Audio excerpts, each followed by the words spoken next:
Hey, it's Andy. We just moved into this house 2 years ago, and it's a 1958 house, needed tons of work.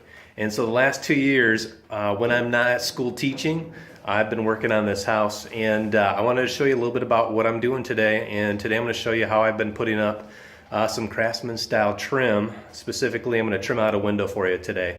So my first decision that took me like way too long to figure out is what type of Craftsman trim I'm going to use. I found this great website online. It's windsor1.com, and they actually sell pre-made casing all the way to, if you want to do something very elaborate for a classical Craftsman trim, all the way down to something pretty simple, which is what I chose to do because my scope of skill is not that large and I don't do trim for a full-time job. I wanted to pick something simple and something that didn't take too long and I didn't have to make too many cuts. So after selecting that trim, the first thing I'm going to do is take some measurements of the window so that I know what length to cut boards. Alright, I'm about ready to cut the stool. This is a finished window and I wanted to show you the measurements here. After thinking way too much about it, like usual, I decided to have a 1-inch overlap of the stool over here. I have 3-inch trim, and the reveal that I wanted for the inside stop was 3/16 of an inch. And I decided to have the stool a width of 3 inches also, just to keep everything the same. And the apron down below is going to be 3 inches too. So 3 inches is quite a common measurement. Alright, I'm going to take you downstairs, show you how I've cut the stool, and it's been working out pretty well so far. Alright, real quick, here are the measurements of the window. You see 40 inches on the inside width. So over here, my 3 inches is for the width of my casing, and then the 1 inch is for the overlap. And I'm not going to cut them exactly at 4 inches. They're going to be a little bit short because that casing is going to get pushed in, covering the inside stop a little bit. So my actual measurement is going to be 3 3/16. So when I add 40 inches and then both sides of the casing and the overlap, I'm going to end up with a total length of 47 inches and 5/8 inches. And I already cut that. So I had a lot of windows to do, so I ended up making a template with these measurements. So this is the way the ledge is going to fit into the window. And you see that I cut it the width of the casing and the overlap over here at 3 3/16. And then the 1 1/4 is the depth from the window to the outside of the frame. So it's going to slide into the window frame just a little bit to be nice and snug up against the window. It's been working out pretty well so far, so we're going to give it a whirl one more time.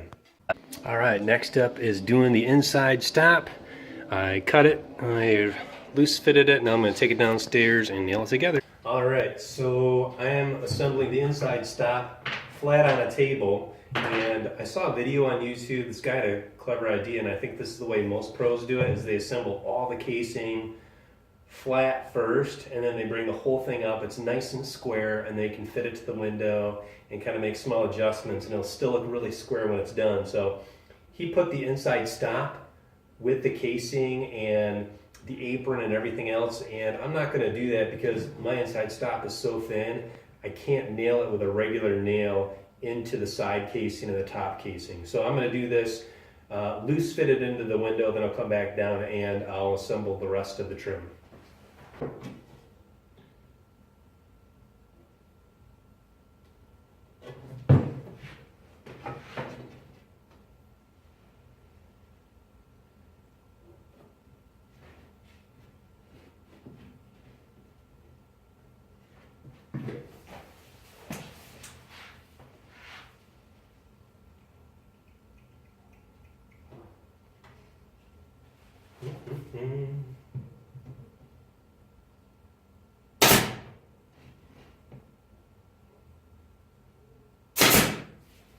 Let's go see how it fits and tag it in. Just my preference. You can keep it just like this at 3.5 inches and it can work just fine for you. And this is a pine 1x4 and it's cut to 3-inch width from the window to the edge right here. And then this is the same as the side casing, 1x4 with the inch overlay there.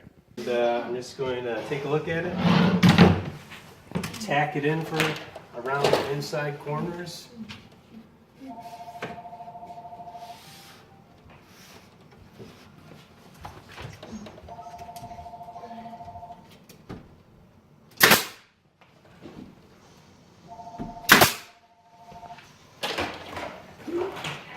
Come on, cord.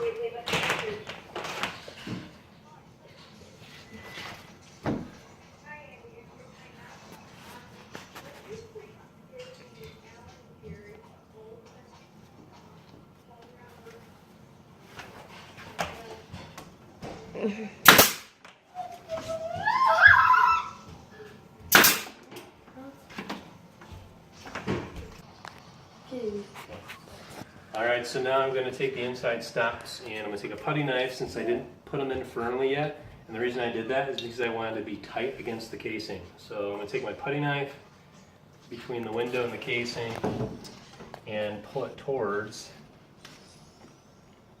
the casing and then anchor it. Works out pretty well that way.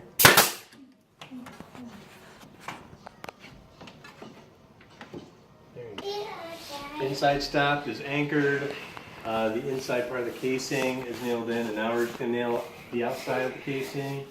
We'll install the apron and it'll be all trimmed in.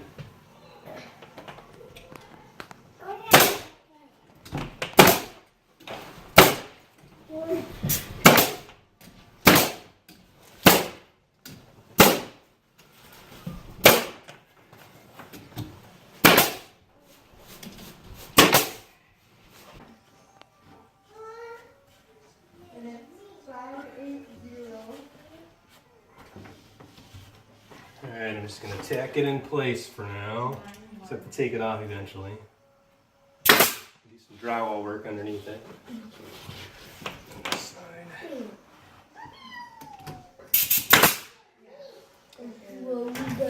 There you go. It just needs to be painted and it's all done. And making something like this yourself. Here are the actual dimensions of the wood that I used. I trimmed some of the stuff down a little bit because I didn't like it that thick. But if you don't have access to a table saw, you probably want to do something close to this and it might treat you a little bit more easily.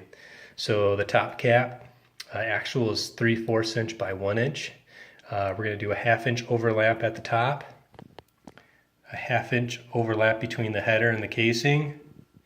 And where the stool is, we do 1 inch here on the top and bottom. So the apron will line up with the casing.